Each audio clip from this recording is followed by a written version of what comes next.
With using the Compass ST-1500 sliding table, when you're using your regular fence and you're ripping boards, you're going to have to remove the miter part of the sliding table. When I put it back on, I go back to my preset of 0, and then just a quick way to verify that, I have this woodpecker MFT layout and assembly square that I have also for my MFT. But put it on, bring it up to your blade. Sometimes I will actually take this,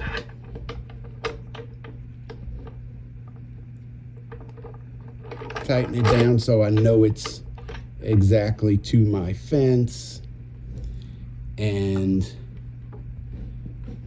verify my 0 detent and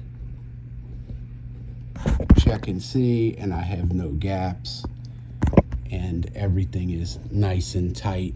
I do this every time, but I have to say I've never had to readjust to the detent of 0 that I set previously. So once I have that, I'll lock this bar.